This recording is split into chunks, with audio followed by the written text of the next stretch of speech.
Shiv Sena UBT नेता आदित्य ठाकरे की मुश्किलें बढ़ सकती हैं। दिशा सालियान की मौत के मामले की शिंदे सरकार एसआईटी के सहारे जांच करने की मांग किया है।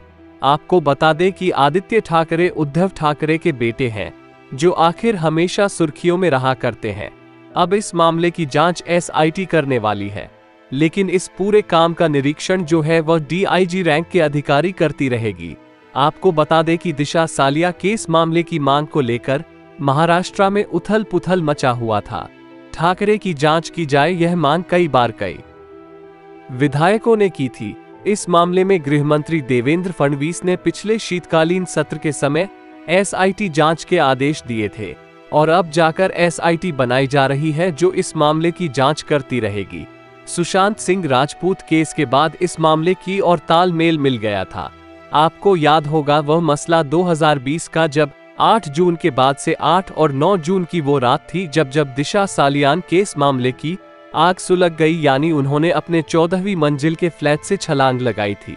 उसके बाद क्या उन्होंने खुद छलांग लगाई थी या फिर किसी के द्वारा इस तरीके की चीजें करने पर मजबूर कर दिया गया था, यह अपने आप में एक सवाल बन गई थी। आगे हम आपको बता दें कि आखिर उस रात क्या हुआ था दिशा सालियान के साथ, लेकिन पहले ये जान लीजिए कि सरकार का एक्शन अब ऐसे समय में क्यों आया है। एकनाथ शिंदे के नेतृत्व वाली महाराष्ट्र सरकार ने अब आदित्य ठाकरे के खिलाफ जांच शुरू करने का फैसला किया है, जिससे शिवसेना यूबी यानी उद्योग बाला साहब ठाकरे नेता आदित्य ठाकरे के लिए परेशानियां बढ़ सकती है। आपको बता दें कि दिशा सालियान दिवंगत अभिनेता सुशांत सिंह राजपूत की पूर्व मैनेजर थी, जो कि 28 साल की थी। सुशांत सिंह राजपूत की मौत से ठीक कुछ दिन पहले 8 जून 2020 को मुंबई के मलाड इलाके में एक ऊंची इमारत से कूद गई। हालांकि कूदना शब्द आरोप के ऊपर है कि वह कूदी थी या फिर उन्हें जबरदस्ती यह करने पर मजबूर किया गया था। इसे आप ऐसे समझ लीजिए कि गिर गई थी। राजनीतिक नाम जुड़ा होने के कारण हमेशा की तरह विपक्ष उस समय उद्धव सरकार थी, इसलिए जैसे ही नाम उद्धव के बेटे की उपस्थिति यानी आदित्य ठाकरे से जुड़ा तो विपक्ष में रहने वाली भाजपा ने इसकी जांच की मांग की। देखिए, आप सबको पता ही होगा कि बड़े बड़े लोगों की पार्टियां किस प्रकार की, किस स्तर की होती है, कैसी होती है, वह सब आप लोगों को पता होगा और हमें भी अच्छे से पता है। तो आखिर क्या हुआ होगा, कैसे हुआ होगा। अब आते हैं इस मुद्दे पर कि आखिर उस रात क्या हुआ था। तो वह दिन था 8 और 9 जून 2020 की। दिशा के फ्लैट में पार्टी के लिए उसके दोस्त और उनके बॉयफ्रेंड के साथ साथ कई बड़े लोग शामिल हुए थे। दिशा सालियान का जन्मदिन भी था और करीब रात के 12 से 2 बजे का समय रहा होगा, इसके आसपास मान सकते हैं। सबने केक काट लिया, उसके बाद जमकर ड्रिंक किया गया, फिर खाना पीना खाकर चले गए। ये सब मैं आपको सीबीआई के आधार पर बता रहा हूँ। उसके बाद दिशा सालियान अपनी फ्लैट की बालकनी में खड़ी थी। कुछ समय समझ नहीं आया उन लोगों को कि आखिर उस वक्त हुआ क्या होगा, लेकिन सीबीआई ने इस केस को सुलझाने के दौरान, यानी सीबीआई सुशांत सिंह राजपूत के मामले की जांच कर रही थी, लेकिन उसे इस मामले में भी आना पड़ा क्योंकि उसे पूरा एक तरीके का जो गुटिया होती है, जिसमें एक चीज दूसरे से बंधी रहती है, वो मामला कुछ इस स्तर का था।